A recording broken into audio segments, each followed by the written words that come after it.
Well, you have to step back and look at the bigger picture. Okay. You see, it's not just money. We're at the end of the industrial age. And the industrial age was, you know, and when an entrepreneur was in the industrial age, and the entrepreneurs created jobs. For example, Henry Ford, when he started Ford Motor, he created millions of jobs, or thousands of jobs. Sure. This is the information age. Also, the information age gives power to people like ISIS. So today, you don't need big arms factories, you don't need tanks and all that. You can be like ISIS using your cell phone, do social media, and kick our butts. They can just take our weapons like they do all the time. You know, there's pictures of the Iraqi army selling our weapons and tanks and guns to ISIS. So the power has shifted. You know, Mark Zuckerberg of Facebook, he said we should all read this book called The End of Power. The end of power is what's happening today. It is the end of the American empire. What's going to happen from here is what spooks everybody, and nobody really knows. So does that mean we're all going to be moving to Panama and living in a house with little to no government, and they allow you to have a business, or what's the solution? What can we do about that in America? Well, again, you have to. What Fuller taught me, Bucky Fuller taught me. He passed away in 1983, and that's when I stepped in to do what I had to do.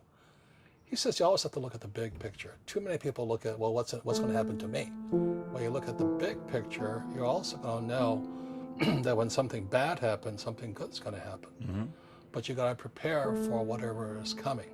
If you think the next 20 years will be like the last 20 years, you're going to get creamed.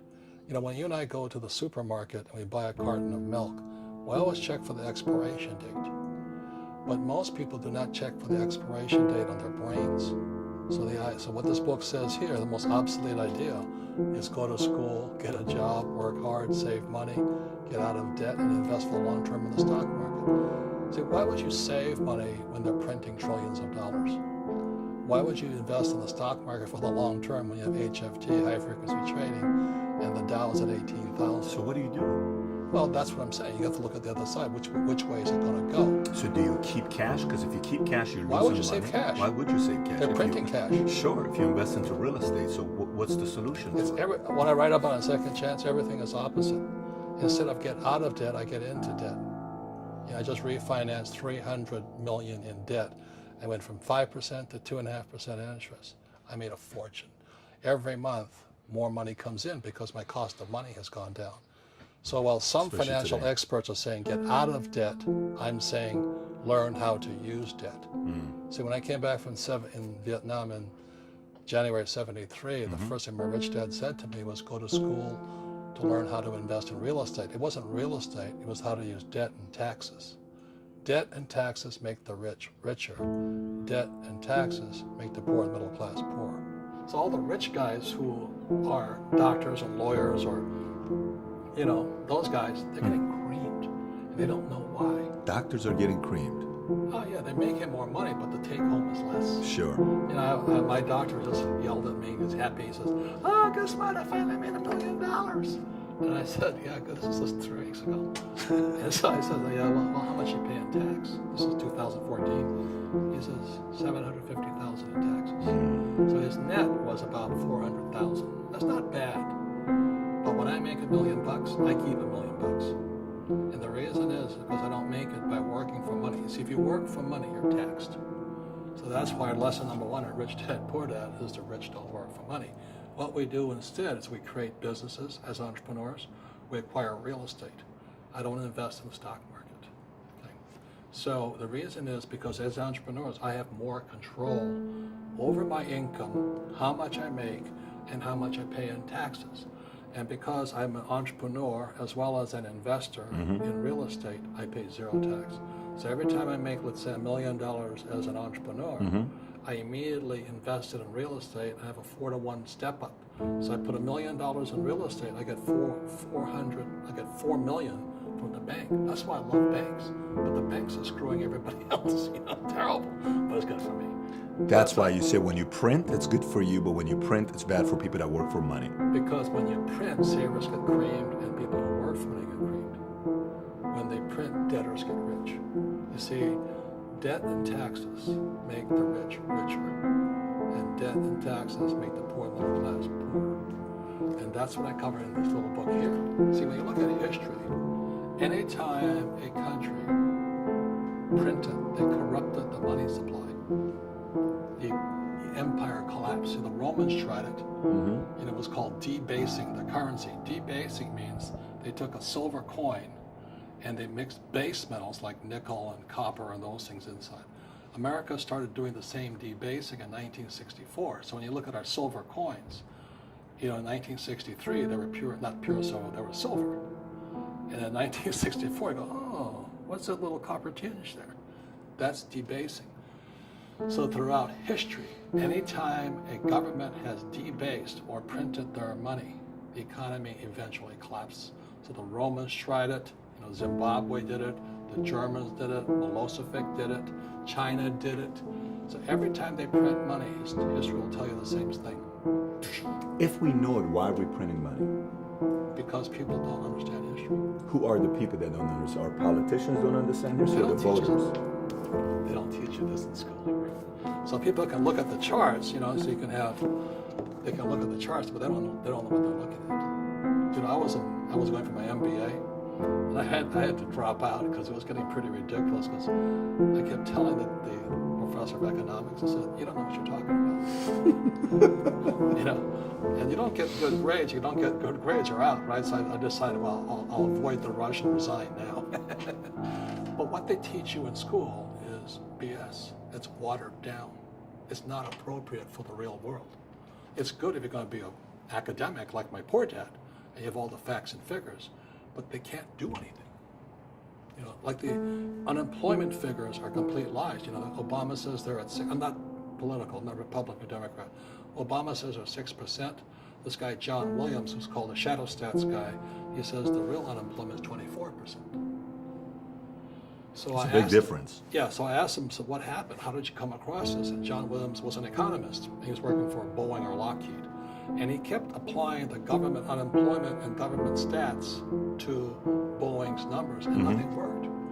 So finally he realized, which I realized in Vietnam, we're being lied to. Our numbers are bogus. They're not true. So that's why I started writing this book. And now I said your house is not an asset. Savers or losers, the rich don't work for money. That was 1997. 2015, they're coming true. So second chance is how I came to my assumptions and conclusions. Now, let me ask you. So I have like 3 questions for you, but I'll do one of them. So with the collapse that you're saying, Robert, can anything be done about the collapse to prevent it?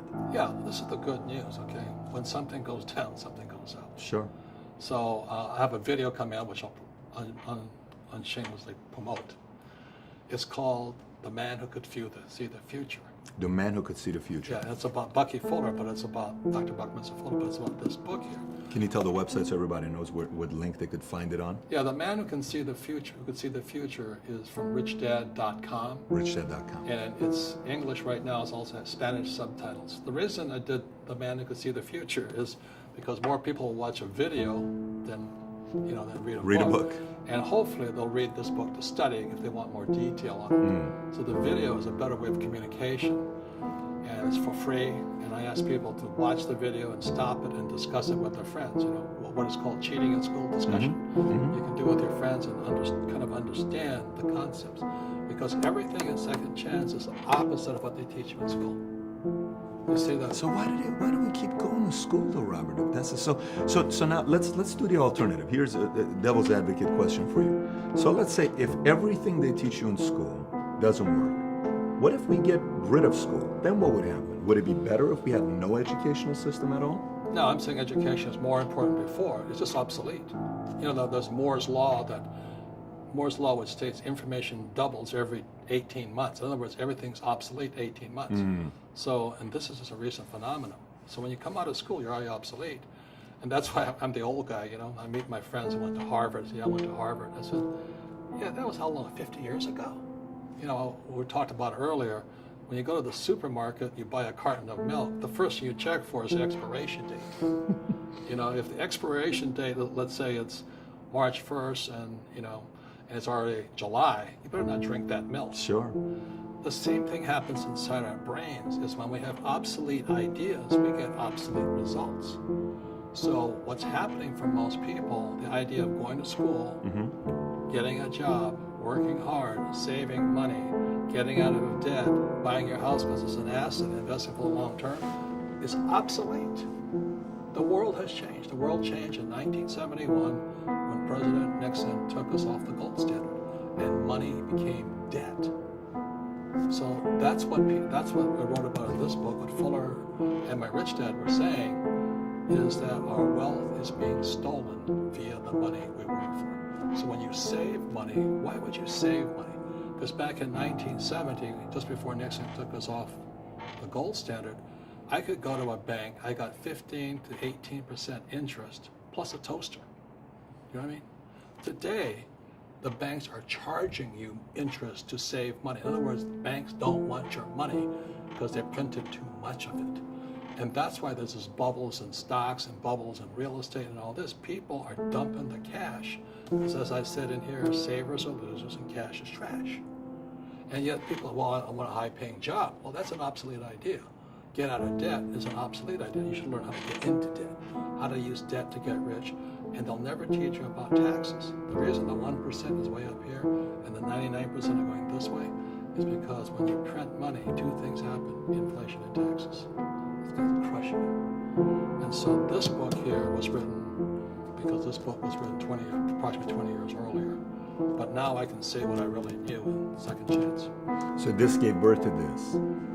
That's which came first. That's one of the second of the, okay. I can say things now I couldn't say here because they've now come true. Got it. So I have a question for you. So voting, if you're saying the government tells us, let's talk about voting for a second. If you're saying government tells us unemployment is 6%, but the reality is it's 24%, and then you're also saying we need to be educated, would you say the American people who vote, do we really know all the information that we're voting with, or no? Of course not. But also ask yourself this question. You know, when I was a kid, there was one vote, one person, one vote. Today it's $1 million, one vote. You know, with the sub PACs and all this stuff. Sure. You know, the Koch brothers and all this stuff. If you're not spending like $200 million, you can't get elected. So what happens now? These what do you call them? Super PACs. Super PACs and all this stuff. Sure. They buy the vote. If you think your vote counts, wake up. Really wake up. The people controlling the economy today, I'm not saying it's wrong, are the major corporations and the unions. So the unions, you know, they want to get their people elected, and the unions control the school system. And the big corporations are kind of more on the capitalist side, and all they care about is their corporations. You know, when people, I always laugh at people say, oh, I'm so proud of Apple. It's an American company. It's a BS. Apple's not an American company. Apple's an international company. You know, its headquarters are in Cupertino, California, but its factories are in China, Korea, the Philippines, and they keep their money offshore. That's really the real world of entrepreneurship today. And any entrepreneur thinks, I'm just going to make money, I'm going to start a business and make a lot of money, because what we talk about, they really have got to smell the roses, man. You know, that's not what the real entrepreneurs are doing. Okay, so that's why I wrote Rich Dad, Poor Dad. I'm glad people are becoming entrepreneurs, but most of them are still trying to make money. Why would you just make money when you're being ripped off via the money system? And I'm not saying it's good or bad. I like it. You know, I love the big banks. You know why? Because they give me, the people who save money. So when you save money, the banks give it to me. Thank God. When you buy insurance, they get it. They give it to me. And that's the game. And you know who gets the tax breaks? Me. You look at my buddy, not my buddy, I'd like to be his buddy, is Elon Musk. He doesn't pay tax. He gets about $50 billion. Elon Musk doesn't pay taxes. No, but he gets tax breaks. Sure. So I get tax breaks. The incentives. Yeah, Right. and subsidies. So then the LA Times just went, oh, Elon Musk is ripping us off and all that. Well, Elon Musk is doing what all entrepreneurs should be doing, which is providing jobs and bringing in investment. That's what they do. So when Elon, state of New York, I don't know how many millions they put into a factory to build his batteries. Well, they gave it to him for $1 a year.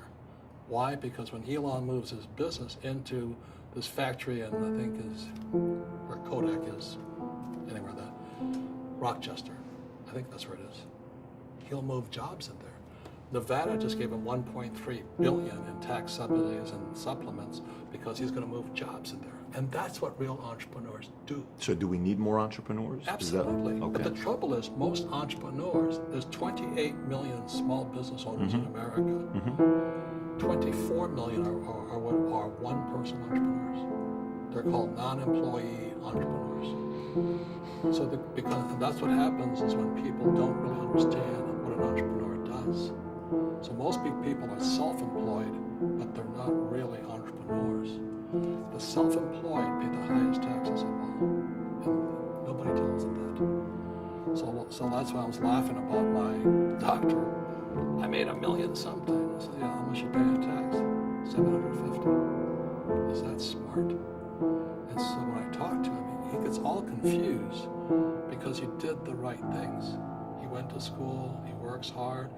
It's he and his wife in the business, and they're really good people, but they're not financially educated. So when I talk to him about how I can make $6 or $7 million a year and not pay taxes, his head hurts because he didn't have this book. You know what I mean?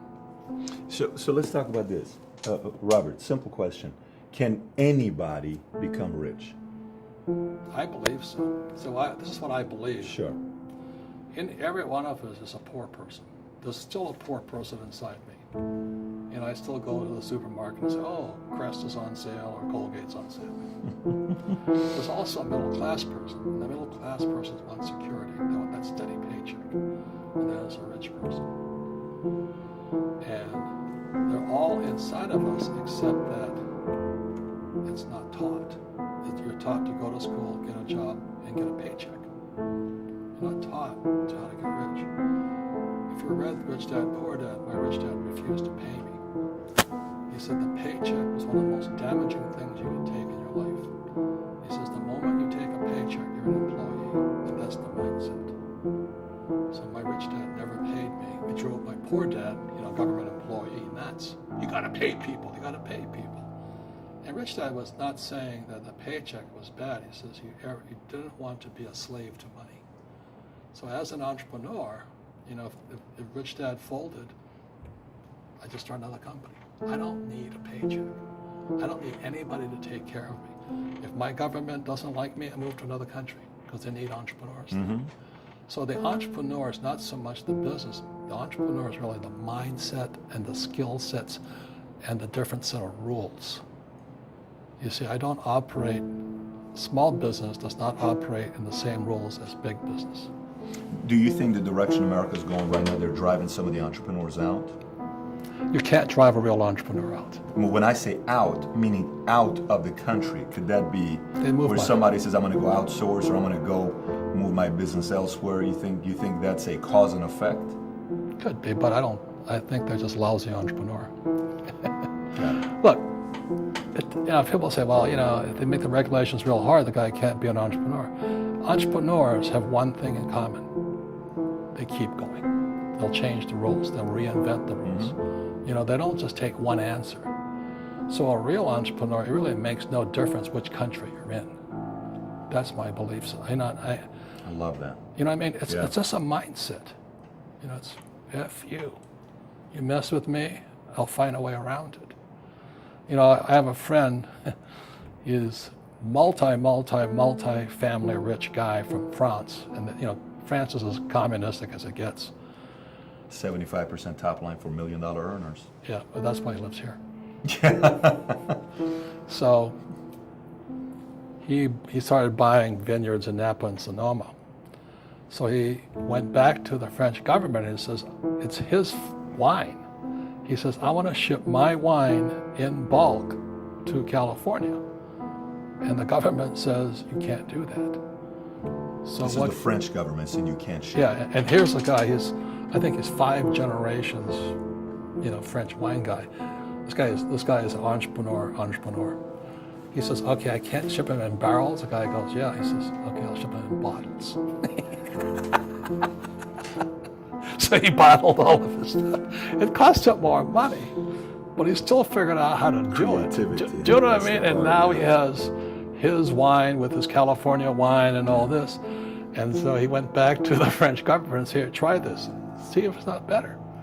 And so now they're all confused because he didn't break any rules. So I'll say it again. Entrepreneur is a mindset first, a skill set, and rules. And depending upon whether you're an employee or a small business, the rules are different. The mindsets are different. The skill sets are different. So what you're saying is education, the mindsets can be taught, and if I learn the mindsets, and earlier you talked about, when I asked you a question about can somebody go out there and do something about this, there's got to be desire. But if I feed my mind, I got desire, I have an opportunity to make it as an entrepreneur. Desire and ambition. Sure. That's what it takes. Sure. That's why I say everybody can open a lemonade stand, but very few can be a rich one. So last question, and we'll wrap up here about this book is earlier when you were talking about America's going to collapse. Great. I asked you a question. I said, what do you think is one of the biggest challenges that we're looking at? And you mentioned willpower. Can you elaborate on that willpower a little bit, on what you meant by that? Yeah, it's also called the entrepreneurial spirit. But what we were actually talking about was there's no such thing as a bad economy. You know, there's the external, you and I, we all have an external economy, but we also have an internal economy. And the willpower is to change our internal economy. So for me, I can see the good and I can see the bad. I don't really give a damn because I'm going to be rich anyway. But a poor person with a poor personal economy, all they're going to see is a bad economy because they don't know how to make money in any economy. And a middle class person, they have a middle class economy. You know, what they want is a nice house and a steady paycheck and the job and the car. And so when you take their job away, to them, that's disaster. Well, since an entrepreneur doesn't have a job anyway, it's no big deal. So all I'm saying to people, and it's what Bucky Fuller taught me, is always two sides, you know what I mean? Unity is plural, at minimum two. So if you think the economy is bad, it's because your economy is bad. If you think that steady, employment is important, then you'll see an economy without jobs. Your economy. Your economy versus the external economy. Got it. What you control versus what you can't control. I can control. Yeah, it's called an internal focus versus an external focus. So the real entrepreneur has an internal focus. That if they fall down, they say, "Oh, this is good, because I'm going to go up higher." You know, the average person will fall down and say, "Oh, I'm going to take some Prozac," or somebody has a mistake. Oh, the mistakes don't matter. Well, mistakes matter. It means you didn't know something. But a real entrepreneur, whether they fall down, they always can go up. They can stand back up and go higher. That no matter what happens to them, they get stronger and better and smarter and happier. But a person with a weak internal mindset is that they're so afraid of what happens, it generally happens. Like, people who are afraid of losing their jobs, they generally lose their jobs. You know what I mean? Yeah, no doubt. So everything comes through you. Yeah, so the entrepreneur first job is to control inside here, not outside there. So I'm right now, 6 of us, everybody that's here right now, we're living in an RV for the next 30 days. We're going to 35 states, 10,000 miles, and we're encouraging people to consider becoming entrepreneurs. What could you say, if you could say one thing to somebody who's never been an entrepreneur and they're thinking about making the leap of faith into becoming an entrepreneur, what could you tell them? Well, I'll just tell them the same thing that happened to me. My last paycheck, I still remember it clearly. It was one of the worst and the best days of my life. And I was in Puerto Rico. I was working for Xerox, and my boss gave me my last. It wasn't a paycheck; it was a bonus check. I think it was about $30,000, taxable. That's the only problem with that. So I got this check, and I went, "Holy mackerel!" You know what I mean? So I was excited, but I was also disturbed. And so this other guy comes up to me, his name was John, and John says to me, he says, "You're going to be back." I said, "Why?" He says, "Because you're going to fail." I looked at him and said, "Look," few expletive words, because that's what he did. He left Xerox, failed, and he came back. And I said, "Look, you failed and you came back, but I'm going to fail and I'm never coming back." And that's the attitude. Do you know what I mean? If you say, "Well, if I fail, I'll go back to mommy and daddy," then that's what you'll do. So if you fail, that's when I became an entrepreneur, because I had no money. I had no money for years. I didn't have a paycheck. But that's what my rich dad encouraged me to do. He says, when you don't have this paycheck, you get hungrier, smarter, and it's a test of your character. Will you become a crook? Will you become dishonest? Will you cheat and steal? Or will you become a better human being? So really that's the benefit of becoming an entrepreneur, is you really find out who you are when you don't have anything.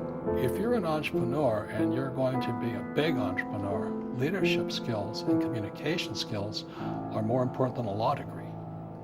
So now I have another book that just came out. It's called The 8 Lessons in Military Leadership. In the military, I went to military academy and all that. From day one, you're learning leadership. Day one at the academy, I have to stand in front of 20, 18-year-old kids and go, section 10, hut. And naturally, they're going to say, screw you, So that's when you learn to be a leader. Now, as you said to me when we first met, the trouble with the military, you got a little rough. So I had a hard time when I came back from Vietnam and I went to work for Xerox, and people didn't like the idea of calling them an asshole and a fuckhead, stuff like that. Every other word is a curse word in the military. Yeah, it's just an adjective. Hey, fuckhead, do this. But they don't. I'm going to call my HR person. I better make some changes here. You know what I'm talking about? Of course I know. You can't talk straight No. in corporate America. In the military, you can. It's. You have to. Yeah, you have no choice. They love it. Yeah. You actually get promotions if you do in the military. Well, when I got called names, I said, "Oh, the guy likes me." So that's why, for all you guys who are military veterans, you have probably the number one skill to be an entrepreneur, which is leadership, the ability to listen, to not take it personally, and still get the job done. It is the best training in the world. The saddest thing about leaving the military was leaving the guys behind there. They were some of the best in the world, and they weren't all college graduates. They were just my gunners, my mechanics, all this stuff. The camaraderie is priceless. Oh, Jesus, priceless. The camaraderie is priceless. And so all I did when I started the Rich Dad Company was to have that same sense of teamwork inside Rich Dad. That's why there's no ranks and all this stuff in this company. Everybody gets to say what they want to say. People are free to do what they want. I stay out of their way, and we get the job done. That's amazing. And I look at this, international influence, the cash flow quadrant game, which I remember vividly buying it the first time back in 1999 or 2000. My sister and her husband, they have a family night. I don't know what the night is. I think it's Friday night they have a family night. And they sit there, 6-year-old niece, 7-year-old niece, and 6-year-old nephew. They play the game regularly. At that age, well, let me learning ask how you to a do thing. that. What's going to happen to that 6-year-old in 10 years? Complete different mindset. Complete different mindset. It's a shift in mindset, the way they're going to think. And that's why my rich dad never gave me a paycheck. He says, the moment you take that paycheck, you're an employee. You've got to be stronger than that. It's about inside control.